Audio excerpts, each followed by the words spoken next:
Hi, everyone. Welcome into Primetime TV. I'm Barbara Marville Kelly, and with me is Tinkerbella, also known as Helena Trangata. Also. It's all about what's your story today. It is. Yeah. And, you know, we were collaborating before the show talking about it is President's Day. And you know what? If it wasn't for writing and books and history classes and all that, it all comes right down to the writing. We wouldn't know about our past former presidents, generation after generation, right? I mean, you know, writing has been around forever, let's face it. You know, the Dead Sea Scrolls, I mean, you know, the Bible. But, you know, when you think about the fact that if we didn't have those writings, how would we know? We wouldn't. How would we know? It would just be all gone. You know, it would be a black hole in our past, right? Yeah. And then I was thinking about President's Day, and I was thinking, well, I know that some of them were quite articulate in their writing. Yes. And then some of them, you don't know anything about them. And we won't even talk about our present day. We won't even talk about the present day things that are going on in the writings. But the history of it was really pretty interesting. And then the thing that I found was also interesting is all of their writings have been archived, obviously, in their libraries. And some of their wives said, no, you're not putting that in the library. Things that they might not have been quite so fond of. And they had, you know, if the wife lived, you know, past the husband's death, I guess they had the right to make those decisions for the library. So that's also was a little intriguing, something that I found out that I didn't know. But some of the quotes, I was kind of surprised. The quotes, some of the things we use today were actually quotes from presidents from years ago. Isn't that interesting? It is very interesting. I mean, and we very still quote the Bible, so it makes sense we would still quote our presidents. And yeah, exactly. Thank you for saying that. Exactly. But, you know, sometimes we think that it's all about us right now in our generation, and we, you know, we're the end-all be-all of our lives. But you know what? I gotta say something about our present day communication, and the one thing that I think is really fascinating that we have a president today that tweets, okay, and tweets what he wants to say and that kind of thing, no matter who you voted for or whatever. We have advanced into the digital technology in a world. I wonder where it's going to go after we leave the planet. Can you imagine? Seriously. You probably at some point won't even have to talk. You just can think it. It will be like it lit up in somebody else's head or something. Well, I think that's already... Is that true? I think that technology is out there. You know, I mean, obviously Stephen Hawking was able to communicate and from his wheelchair. Yes. And so there is technology, but I don't think it's available to everyone at this point. Well, that's good, because I don't want anybody knowing what I'm thinking. I'm not really a fan of that either.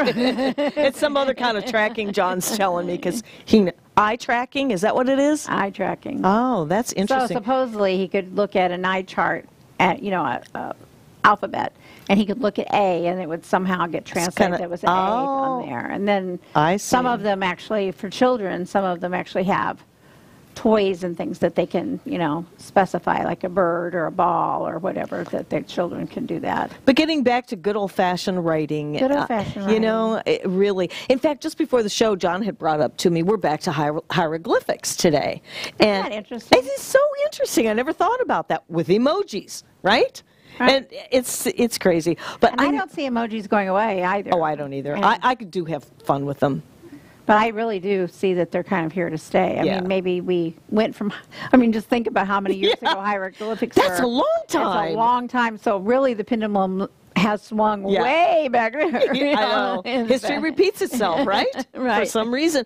So you wanted to share some quotes. So what I did was, to honor our President's Day, and Joe's conversation with me earlier, Joe's my husband, for you who don't know, it's like, well, who is the president today? Who are we honoring today? And, you know, I think we kind of like, you know, we took Lincoln's birthday and Washington's birthday, which were both in February. Lincoln's was the 14th. I guess I'm aging myself now to tell you this. Was the 14th, and Washington's birthday was on the 22nd, and they combined them to be one because I guess it was not room for two holidays in February other than what we already had. So they call it President's Day. So I guess it's really just Lincoln and Washington we're talking about. But we just call it President's Day, so that could encompass all of them. So these are quotes from some different presidents, not necessarily those two. And Abe Lincoln said, now keep in mind this was between his years in the office were between 18, or maybe this is his birth years. I'm sorry. He lived from 1809 to 1895. He was the 16th president of the United States, and he said most people are about as happy as they make up their mind to be. Aha! Now I go along with that. You and I really resonate with that. Yes, that we do. resonates with yes, us. yes. And so it's like 1809. Yeah, yeah. You know, That's 2019. How about and it's that? like the wisdom is eternal. Really, it's just a matter of finding it and finding it in the way that you perceive that it's correct. So I thought that was interesting. Another one was Harry. I should probably have made you guess, but anyway, Harry S. Oh, Truman, don't do that. who was 1884 to 1972. He was our 33rd president of the United States, and he said the buck stops here.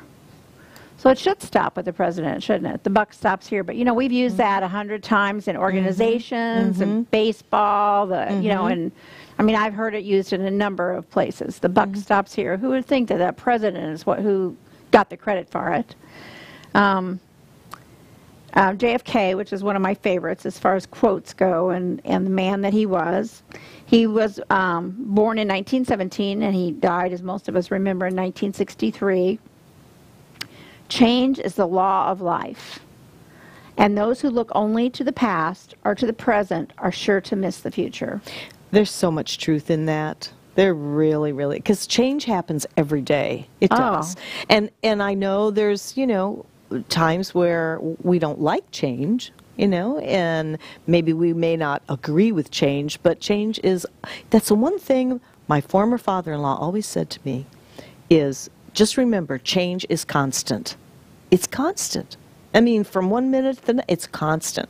So I like that quote. I like everything you're saying so far. Yeah. But I know you're saving one of the best for last. I am saving the best for last. So, but Franklin D. Roosevelt, which of course was known as a great orator, he was born in 1882 and died in 1945. He was the 32nd president of the United States.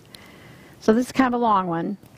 So let me assert my firm belief that the only thing we have to fear is fear itself. Oh, I remember that one. Nameless, unreasoning, unjustified terror, which paralyzes needed efforts to convert retreat into advance.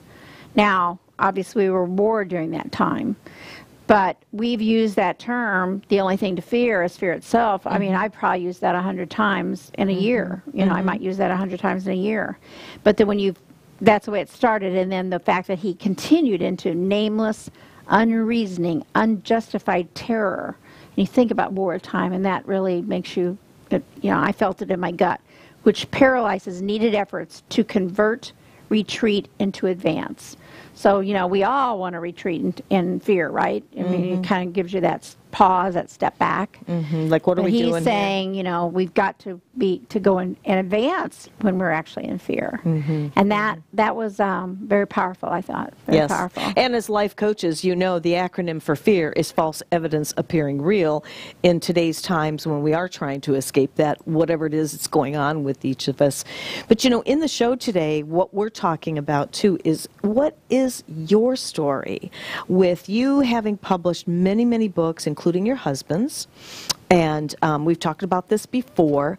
We're doing this as a regular show once a month. It's the third Monday of every month. You can tune in, and God willing, we'll both be here and really sharing how you can share your story. Now, you may not think you have a story, but I bet you do. And we're going to bring that story out. And coming up with one of your next quotes, you'll understand why we're doing these quotes. Well, of course, the kind of the opposite of fear would be dreams, right? And I love this one, and this is the one that, because we have dreams.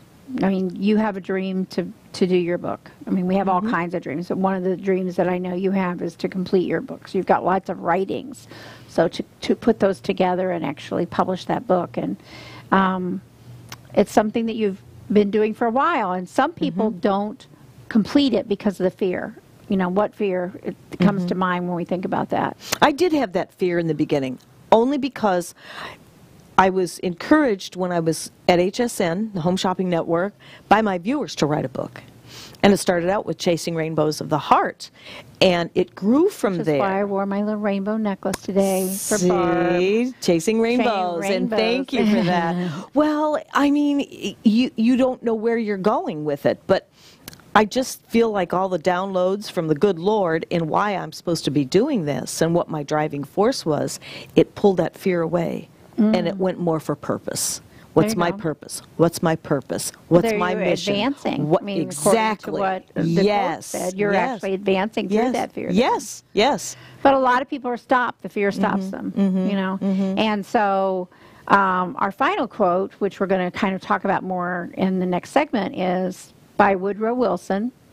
He was born in 1856 and lived to 1924. He was the 28th president of the United States. A good contest would be to ask you what president he was. I don't know all those things either. We grow by dreams. All big men are dreamers. Some of us let dreams die, but others nourish and protect them, nurse them through bad days to the sunshine and the light, which always comes. And it does. It always comes.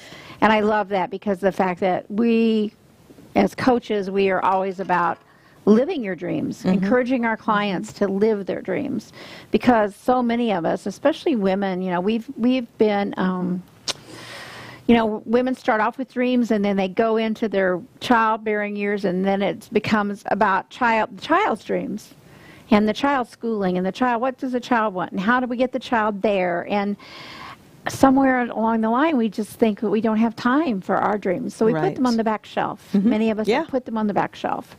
And many of my authors are female, and so they too have, and men do this too. Men do this because of career wants and needs. They have families that they put them in the back shelf for. You know, maybe they've got to coach the son's little league team or something else. So they don't take the writing time, that they take that writing time and put it into their coaching. So many of the times it's just about, what did you dream about when you were little? Where did you want to go? What did you, because sometimes we can rebirth those dreams to that book. I mean, sometimes it's not a book. Sometimes it's something simple as tap dance lessons. I've had many of my clients, for some reason, have taken tap in their 50s and 60s. They've taken tap lessons till they hurt themselves, unfortunately. But they did it. Isn't that awesome? They walked through that fear and they did it. And so I think of authors living their dream, and by getting this book out there, I think that is really so powerful. You know, it is, and you make me think of, obviously, my husband, Dennis Kelly, who many of you, if you have tuned into our shows, he's part of our show. He has a day off today, so it's all about you with, hey, Kelly, what's your story, and the like, but I mean, he published his first book, he had that published, and now he's working on his next one along with his film that he has with Tango Man and all, and he's never given up on that dream, ever, not once, not one split second. And as I started figuring out what my dream was, what my passion was, and what my driving force was, that puts me more full steam ahead. Do you find that your authors, for most of them, they have this purpose that they can't put their finger on, or they can put their finger on it, and it just moves them forward? Like, that's what's doing it for me. I mean, there for a while I was saying, oh yeah, you know, everybody says write a book, write a book, write a book, until I really started focusing on it and focusing with a purpose of writing my book. That's good, because you've come further than many of them. Many of them are stopped at the fear. You know? I've got 3 or 4 right now I'm working with, and they're at a stop place. Do you know what it is? Well, one of them is a single mom, so she's got kids. She's got a job that she travels with. She's very busy. She wanted to be published. We're going to talk about time frame today. She wanted to be published by April 4th. She hasn't got her first draft to me. It's not going to happen in all probability. Okay, let's talk about that. Okay, she set a date for herself. She did, because that's her mother's birthday. This was going to be a gift for her mother the book is about being a parent, and she wanted to dedicate it to her mother, and that was her mother's birthday, or I think her mother is still alive. So I mean, I'm not saying was. She wanted to publish on her mother's birthday. So we backdated that to you need to have everything to me by March 4th. We're not far from March 4th, and I've seen one chapter. Okay. So it's unlikely it's going to happen. I mean, she could like just bang them out. Possibly, maybe Sure. she's got some time frame, but I haven't heard from her. And you know, I have called her, so that's part of what I do with my authors is kind of nudge them along their journey. And I have called her, and she's not returning my call, so I'm guessing that she's just not really ready. So maybe we'll make it another date. But Yeah. she's a powerful writer. The chapter I've read is very good. I think that it's going to be good, but something is in her way at this point. Yeah, and like myself, I mean, I've been in the process of writing several books, actually. It's a series, Life Empowered, Life Mastered, Thy Will Be Done is one of my little taglines for it. And it's come to me, it really has come to pass that it's my husband and I both with a mission and a ministry. It really is getting back to good old family values. Let's not forget our faith, a strong foundation of faith. And these are the important things to me. And over time, as you know, once we met a number of years ago and I decided I would write this book, I had to wait for the downloads to come. Answers to prayers and things like that. I'd be calling you at 7 o'clock in the morning. Okay, I got this, I got that. And it's happened over time. It didn't happen overnight. Do you find that your authors have what they want? Do you... Yeah, go ahead. Some of them, when they contact me, they haven't written a word. Okay. Oh, really? Haven't written a word. It's all up here. Uh-huh. So whatever the story is, whether it's fiction or nonfiction, they know that they have something up there that they want to put into words. Some of them are intimidated by just putting it into words, you know, so we'll talk about alternative ways. You know, they could speak it into a voice recorder. They could have someone else write it. And, you know, ghostwriters are always something that many of my writers consider a ghostwriter. Ghostwriting is very expensive. Yes, it is. And my husband had that done way before we knew you. After I get them set up with a ghostwriter and I give them the price and I pick them up off the floor, then they decide that they will put forth the effort to write it themselves. It cost my husband $75,000. Oh my gosh! Yes, for a ghostwriter, and this was 1996. Oh my gosh! Yeah, 1996. Yeah, they usually charge by word, and so, you know, when you do the math, I mean, it may not sound like much, you know, a few pennies per word, but when you do the math, and most of them charge for every rewrite too. So it's not usually the first book is not usually what gets published. Right. So if they rewrite it, they charge again. So let's just say it might cost $38,000 if we take Kelly's book. Goodness. $38,000 for the rough draft, and then $38,000 to do that, which I believe is $75,000, right? Yeah. Wow, that's crazy. So you just kind of leave it up to your authors. Let's talk about a timeline. All right. Right. What are your expectations at first? Like, let's say I'm brand new. We just met. Yeah, I want to do my book. You know, I want to follow your guidelines in a timeline. How does that work? Well, it really is different for every author. As you can imagine. Depending on what they're writing. Depending on what they're writing, where they are, whether they're coming. I mean, this author that I'm speaking of that has the children, who's a single mom, she has a lot of it written. It's just not fine-tuned. It's not edited.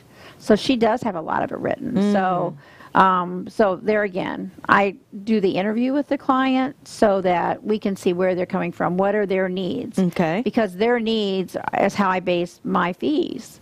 So if they come to me and they've got, oh, here's my book, okay, all I need is some fine tuning and some formatting. Maybe they need to get a cover.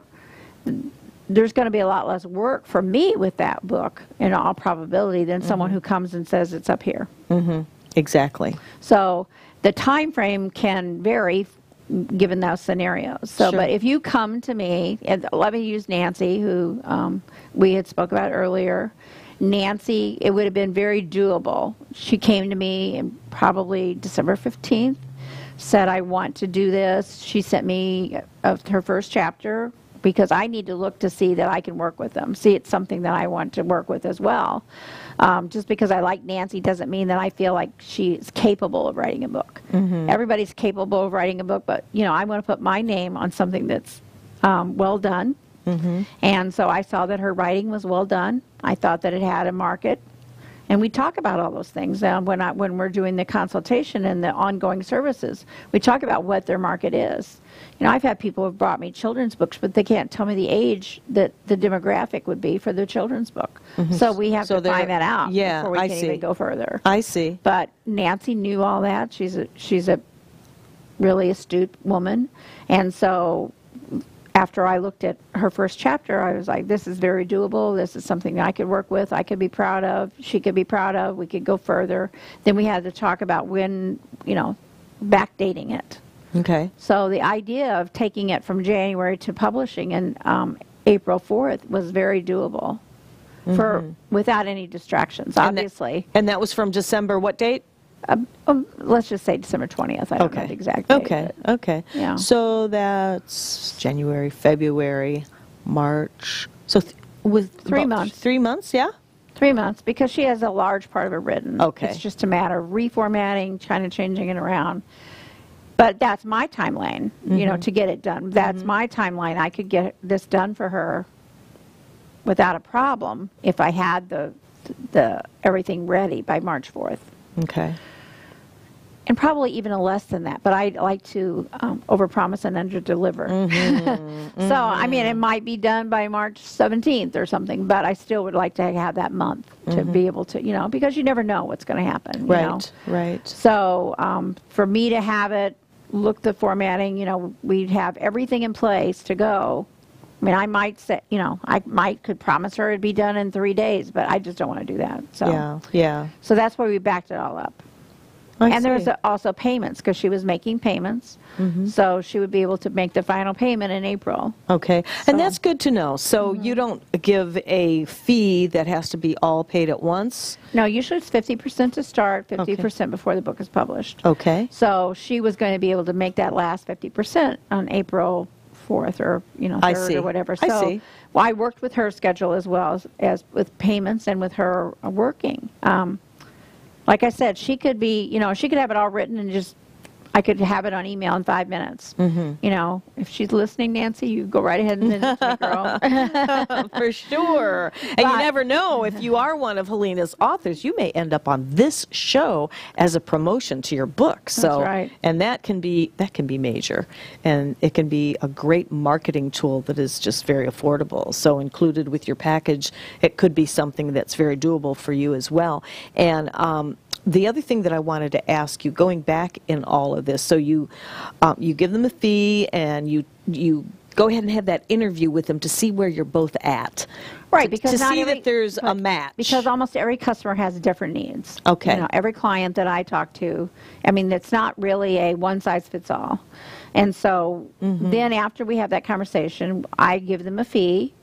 I give them a list of what I'm responsible for on this book and what they're responsible for, because it's really important that they know what to expect of me and I know what to expect for them. Then there are other ideas of, so you want a cover. Who's going to be responsible for that cover? It's not me. And so I write those things down too. These are things that you're going to need to either do yourself or get from a third party. So covers, editing, those are from third party vendors. They're going to need to get a copyright. So I mean, there's a lot of little things before you actually get that book. Some people want to use the ISBN number that Amazon assigns. Some of them don't. Then that means they would need to get an ISBN number, which you purchase a set of them.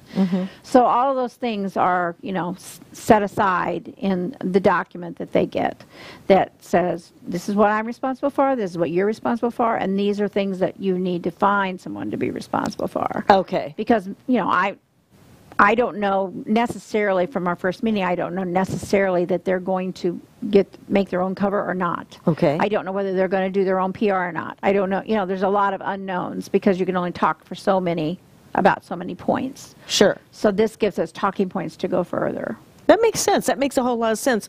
So, so they're responsible for going out and finding somebody to edit for them. A question. Well, I have editors in my back pocket that I can refer to them. Okay, that's good. But it's still, there's a cost for editing, and they would be responsible for that cost. Okay, that's good to know. So let's talk about when you start putting it in a format. Is there a generalized format that Amazon wants it to be in? Well, Amazon, just like Facebook, has changed those rules. Okay. Sometimes they've changed it. So they used to take it in Word, and then they want a PDF. And I actually haven't published a book in the last couple of weeks, so I don't know. I mean, I'm assuming it's still Word or PDF. So, for example, I am a Pages person because I'm a Mac-based person, and they do not accept it in Pages. So I'd have to convert my page, but I work with people a lot in Pages. We have a friend named Chrysula, and she's got her dad's book that she's trying to republish. It's easier if they send it to me in Pages, then I can make changes to it and send it back to them. We can both write on it, on that document, and we know who's writing about it.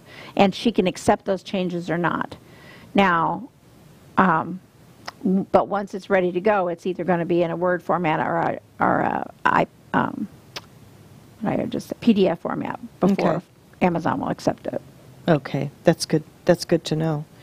So it seems like it could be complicated if that's what your perception is, but the fact that you have a coach, literally a life coach, but also a book coach. I mean, and that is so amazing to be able to do that. And I think probably the best way for people to get a hold of you is just call you and just find out more information. You know, we have a phone conversation. If we want to go further and you're local, I certainly would, love to meet you in person. But it really is something that I pride myself on the fact that I fine-tune it to each of my authors because they're so varied. Most of my authors are first-time authors. What I'm doing isn't magic. It's just strictly... It's not? It's not magic. I thought you were all about the magic. I love the magic, but this isn't magic. You can do all this yourself, but many of us don't want to take the time to learn how to do these things, each of these little pieces of that. And some people really are not that savvy when it comes to the computer and all of these different things that you're mentioning. That would not include me, of course. Well, I had an author that she did her whole book on a voice recorder and threw it into a journal. That journal then became her book. So, I mean, and we talked, she was one who wanted a ghostwriter. And she ended up not using a ghostwriter at all. And that book has really been a door opener for her. And that's why I think people... it's not just about entertaining other people and writing this book. I mean, I've had people all reasons. This particular woman, which is Karen Gilman, she has had doors open to her where she's sitting on boards and all because of her book. I mean, she's a spokesperson for one of the companies that she writes about in her book. She's a spokesperson for them, and that's what the book has done for her. It's opened doors. Yeah. Our friend Chrysula, whose father is has had written a book, and then they have another one that they want to publish. It's really about preserving his memoirs and keeping Big Mike alive. Yes.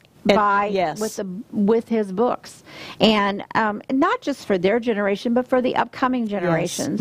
And it could possibly be sold to other people as well. But they've got a huge Greek family, and there's all over the world. They've got a huge readership right there. Oh, yes. But when they first did the book, and I'm not criticizing that person, but apparently they didn't really, the title doesn't really match what the information is, and so it had just kind of stopped selling. So we're going to redo that, and then we'll go on and do the second book. And it was never done as an ebook either, so we'll do that as an ebook. Yeah, that's so great, and I can't wait. I'm so glad that you guys are working together because there is such a message in this book. And talk about somebody who walked through the fear, really did walk through the fear, and we're so happy that we had a chance to meet Mike because he was just such a beam of light every day, no matter what he was going through. But I can see his light shining through Chrysula, and just you can do anything you put your mind to. And she that's what and she is. Kids. And, yes. And she does it. And if she ever doubts herself, I'm sure she just thinks, what would Dad say? You know? I know, Because I he was, know. you know, he didn't let anything stop him. No, nothing. Absolutely. And again, going back to writing, you know, you have the opportunity of putting your story into words, getting it published out there.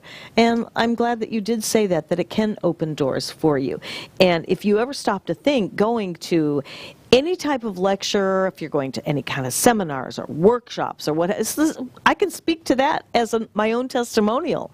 When my husband wrote his book, The 6 Steps to the Fountain of Youth, it is the program that we live today called Try Neurogenics, and it will be out in a coaching digitally for you to actually learn. But we would take our cases of books when we do seminars on health and wellness, and we'd share those 6 steps, which are those 6 steps that we live today, and we would not only give the lecture, but the book was the support. It's like a manual. Everybody treats it like it's just like the golden book of principles and ethics and faith and everything that we live on a regular basis. So you're right.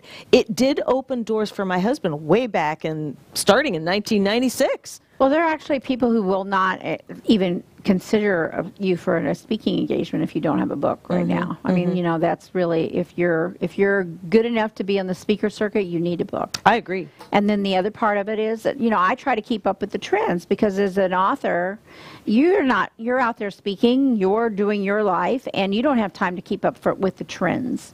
And so the idea of right now, the trend on speakers is that they have a actual deluxe bound book. So it's not just a paperback. It is a deluxe bound book, so that the people who are buying it can take it home and put it in their libraries. Because the fact that you went to, you know, and paid to see the speaker, I mean, think about Tony Robbins. You know, if you buy a Tony Robbins book, you just want to shove it in the drawer. No, you're going to put it up on your library. And that is exactly where Tony Robbins is. It's kind of funny, because that feels, too, like it's gone back a little bit. Everything was gone digital. You know, in the publishing world, we'd all gone digital. Everybody had an e-book.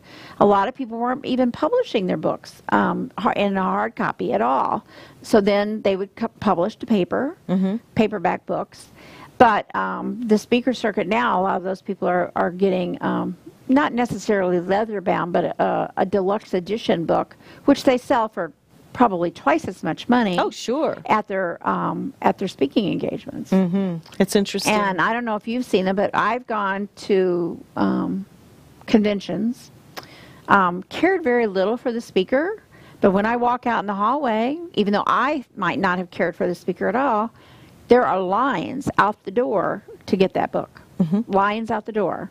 So just because of the fact that you're speaking at a convention, and even though you know, my own personal thought was they weren't that good, they still got a lot of sales of their book. Yeah, so, well, they must have picked something. That actually happened to my husband. Yeah. They were lined up. In fact, one of the first ones that he did, they were lined up outside the door. I couldn't take the orders fast enough. It was like just, you know, one right after another. So there's a lot to that. To speak to that, too, though, so here's the other advantage. So now you've got your book is published. You've got an engagement in Atlanta. Let's just use Atlanta.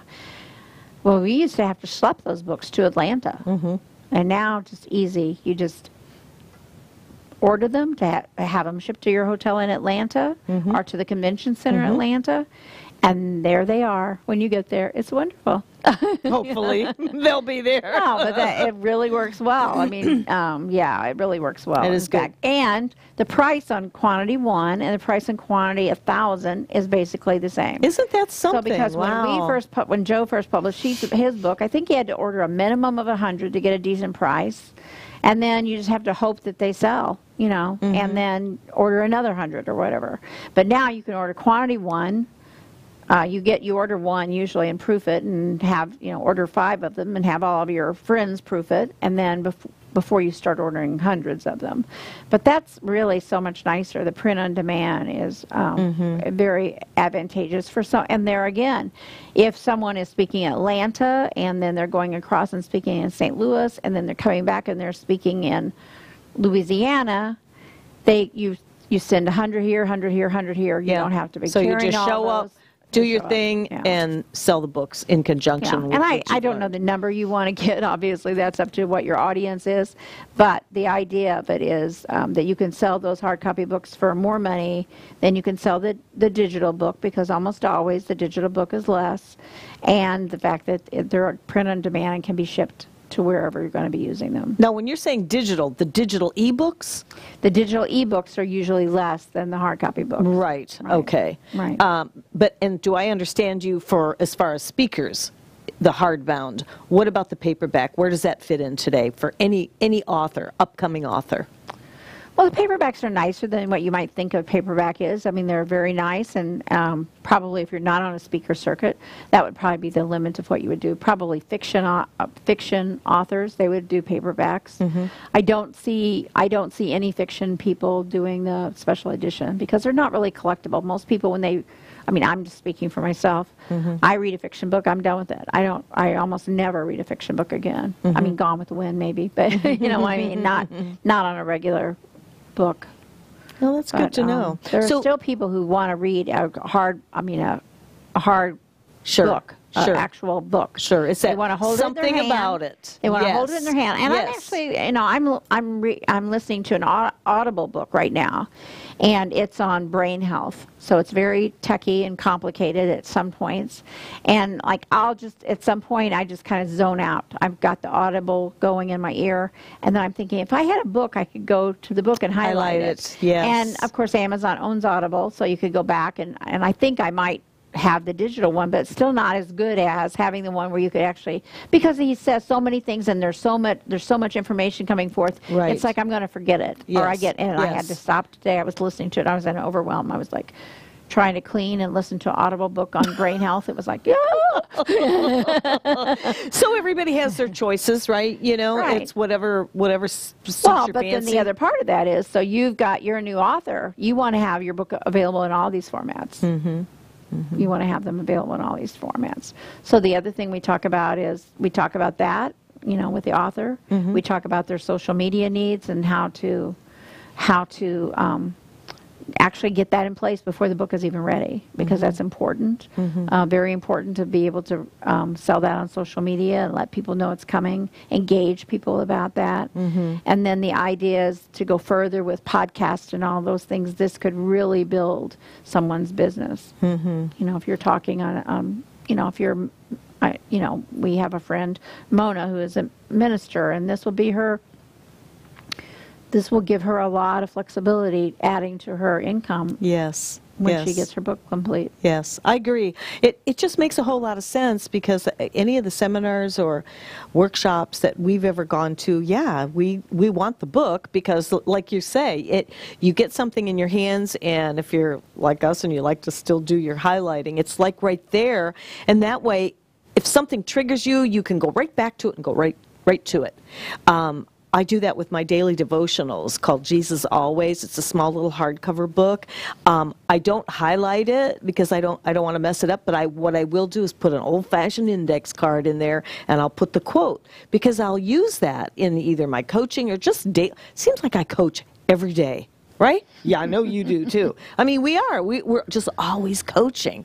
So it's nice to be able to remember what has really resonated with you, and to be able to do that. I think it's wonderful, and to have all the different formats too. So you coach them into that as well, depending on what they're writing on, right? Right. I almost start with Amazon, because Amazon is the biggest, and some people say the best. And then there's a lot of other formats, the eDocs and the Nooks and there's all kinds of different things that they could actually put their book into, the format into. So it's, once you get one done, it's pretty easy to switch it up and put it over to Apple or whatever.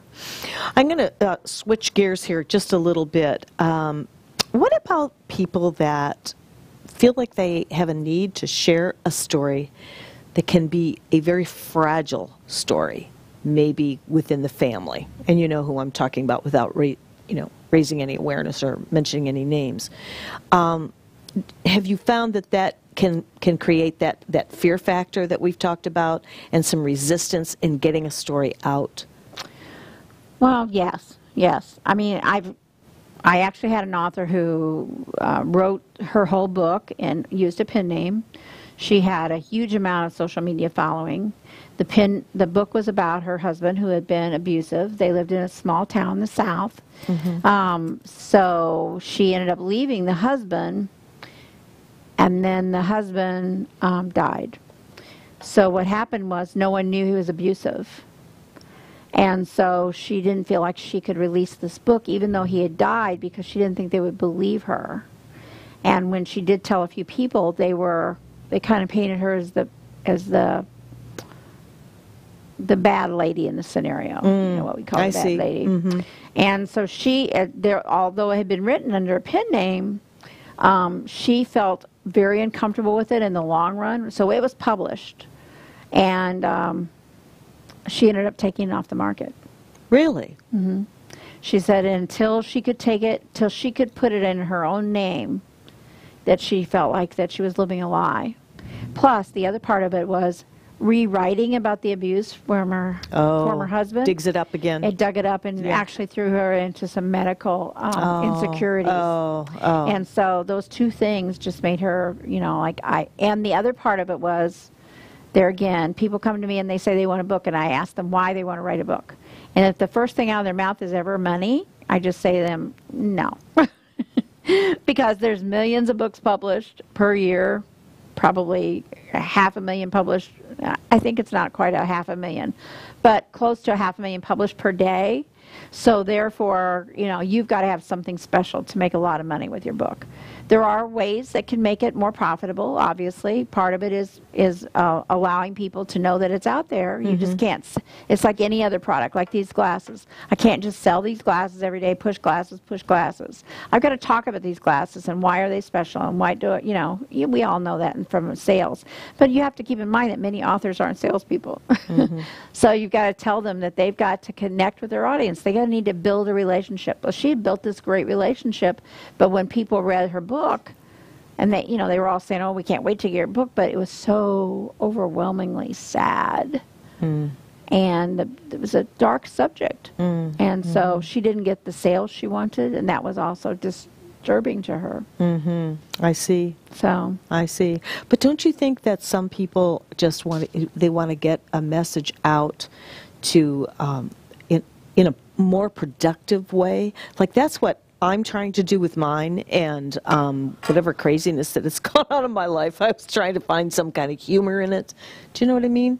I think there's a lot of people that would like to just get it out, but get it out in a way so that it can help others. Did I say that right? Does that make sense? And I felt like even her book did that. It's just the fact that it was just, for lack of a better term, bad timing for her. Yeah, I see. I see. So she probably still needed some healing. She definitely needed some healing, because when she wrote about it, it was painful for her. Right. And I really don't know if she's ever released it. We were not friends, and so she was a book client and lives in another state. And I think about it every once in a while, you know, whatever happened to that, but with that or with her, but I don't know. This is just a real personal question, because you've worked with many authors, and whether it's fiction, whether it's personal growth and development, or like you're talking about it now, how does that make you feel when you absorb yourself with your authors? Oh, I love to help them tell their story. I mean, it's very rewarding for me to think that I've helped someone create a book, you know, a book that they can, I mean, the day that they get their book on either ebook or in their hands, I feel their excitement. I feel, I'm very proud of them for creating it. And unlike some people, you know, the book rights are all theirs. They're all there. So once that they get that, I could be out of the picture unless they've engaged me to go further with social media or whatever. And I, usually have made friends with my authors. There have been times that I've actually had to let an author go. Really? Yeah. Now, what are those circumstances? What would cause you to have to do that? So we have this agreement that I talked about before about this is what I will do, this is what you will do, and this is what a third party will do, possibly a third party or themselves. And they don't fulfill their end of the bargain. You know, they They may not knowingly do it, but they might be sending me like, unstructured words and thinking that I'm going to put it together in a format for a book for them. They may make promises to me that they don't keep. There's just a number of things that they may actually treat me without the highest integrity. Mm-hmm. So I mean, it's only happened one time that I've let one go after we were under a financial agreement. There was another time that I just said, I don't feel like that this is a book that I want to work on. I think you even know that scenario. Mm-hmm. It was a topic that I didn't feel comfortable putting my name on. And I didn't, even though I had published a different book from this man, I didn't feel comfortable with what he was writing. And I just said, I can't do this. And you have that right. And that was early on. I mean, we never had any financial agreement. I just said, oh, okay. And, he respected that. He went elsewhere. He did get it published, from what I understand. Mm-hmm. So, well, that's good. So you have your guidelines. You have your boundaries. It has to feel right for both parties. Yeah, of course. Otherwise, it would be like grating your nails down a chalkboard, right? The whole step of the way. Right. Because I know you don't do it for the money. No, I mean, you're in. This is your passion. This is part of your passion. I am passionate about people telling their stories. I know. And whatever it is. I mean, so you and Kelly have so much. And this is, let me speak to Barb's scenario for a little bit. Barb gets a little bit into overwhelm and overthinking. Oh, and I so never do. We have tried to do this book for a while. Mm-hmm. And then what happens is, see that little pad that she has there? She has about 14 of those at home. And she'll have them all out. And she's trying to put them all together somehow or another to make this book's series of books together, and then she's probably Xing out over here and tearing that piece of paper and putting it over here. I don't see that part of it, but she'll call me and she'll say, this is what I'm doing. And I'm like, Barb, stop. Stop. You're making it too difficult. No, that's true. It's true, because, and that may be like the fear factor, because I want to express myself in such a way so that it's conveyed. So it's we've got a couple of minutes left. So can we just talk to that a little? Sure. To that a little bit. Go for it. Not just to you, but 10 in minutes. general. We got and the 10 fact, minutes. and the fact that I encourage people to do as good a job as possible in their first book. We don't want to put out garbage. I mean, you don't want to put it out. I don't want to put it out. We want to have a good product.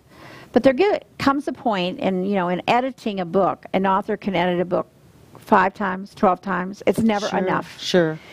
Because there's always going to be something that's a comma off or a misspelled word, whatever. So we get to a point that I have to say, now's the time.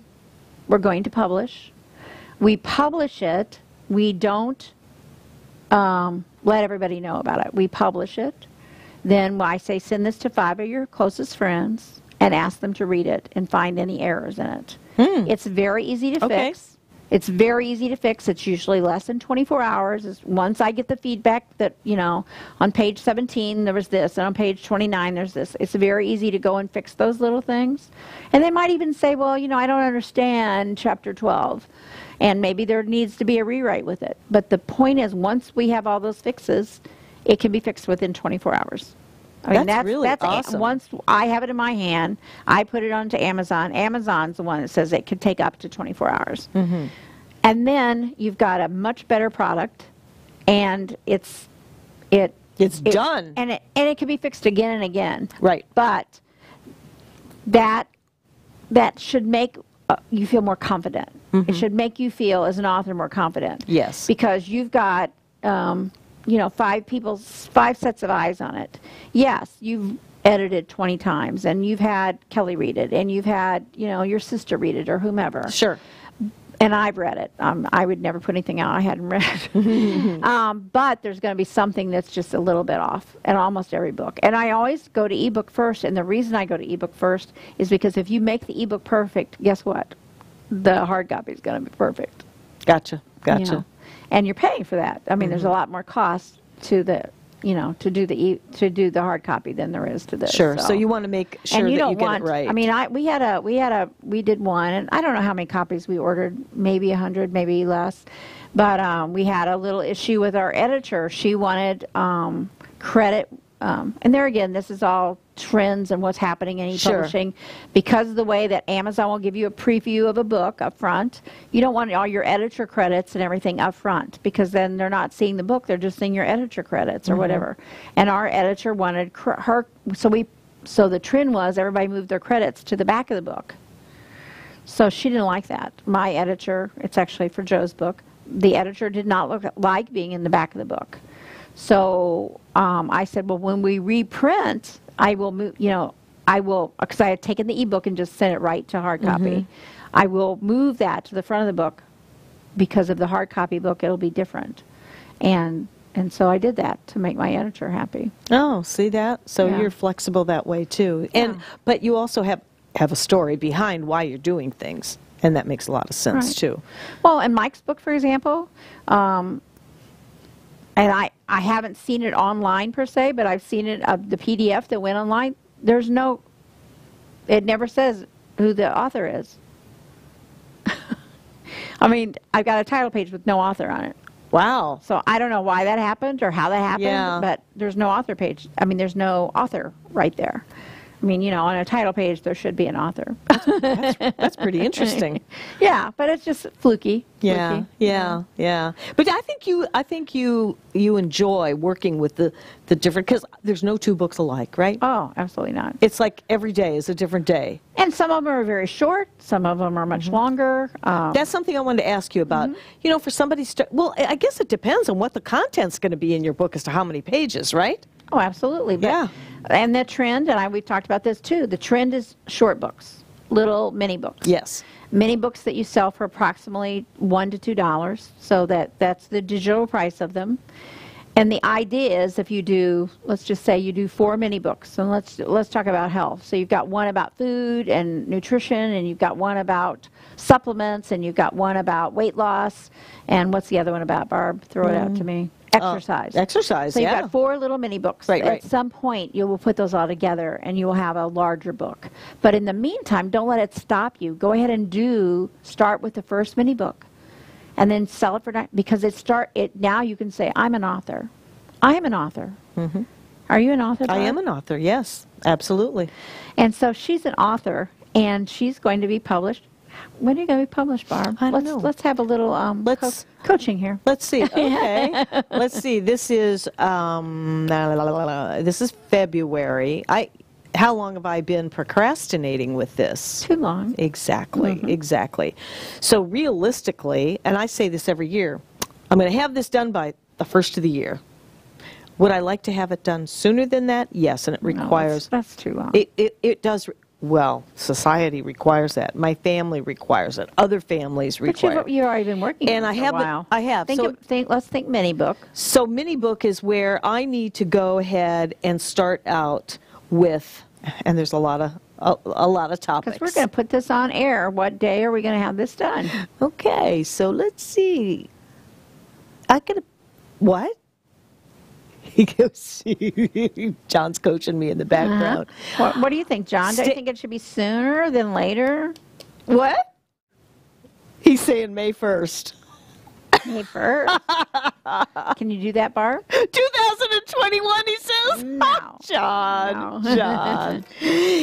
Yeah, I'm going to give that to you. May 1st? Not May 1st. No, not May 1st. Because not April 1st. That's like right around the corner. How about Mother's Day? Mother's Day would be perfect for it. So I'll sit with you. I'm not saying that for sure, but you and I are going to sit and we're going to go over that. And why is she not saying it for sure? Let's talk about that for a second. We got a couple minutes left. If I could get that done by Mother's Day, it would really be awesome. And with a mini book. Are you going to dedicate it to your mother? I could dedicate it to my mother. That would be a nice way to introduce It's actually dedicated to my whole family and all those, and one of my bestie friends too. So John says, "Oh, you can dedicate it to me. That's good." But you know what? It's actually, and John is really a great person for me to do that with, because of the fact that we have a wonderful platform right here. And that's how I'm going to close this show, and I'll let you wonder. You let me know when you want to see this. Maybe I'll throw it out to the audience, for heaven's sakes. But you know what? The good thing is that we'll be able to promote your book through Tinkerbella, also known as Helena Trangata. And if you want to sit down with her, you know, have a little phone conversation with her, ask her to send you a little timeline and just have a conversation. Is there any cost for a consultation? No. No cost for consultation. Sign up now. Because you know what? We know so many people that want to write a book and leave memoirs for their family. Mine is dedicated to my family because they're my driving force. And I do want to leave a little something, because I think I may have done a couple of things right after surviving single parenthood and things like that, like many of you. So the best thing to do in this last minute is to get a hold of Helena Trangata, 727-457-9391. You want to give your Facebook pages? Or at least one? Well, it's a Helena Bella Trangata. That's my main one. And then I have something storytelling with the... It's terrible. I don't even know the name. Tinkerbella.net. So go to Tinkerbella.net. Thank you, John. There you go. She's just so relaxed today. I love it. I was very relaxed today. I want to thank you for joining us today. We have just a few seconds remaining. Honestly, I love doing What's Your Story. It's a fun show, and there's probably more people out there that do want to write a book, and they just don't know where to get started. So we can help them with that. Yeah, exactly. So you stay tuned. Stay tuned in, and maybe we'll have my book done this year. All right. Thanks for joining us. Thank you, my love. See you next week. Thank you, John. Women Unscripted.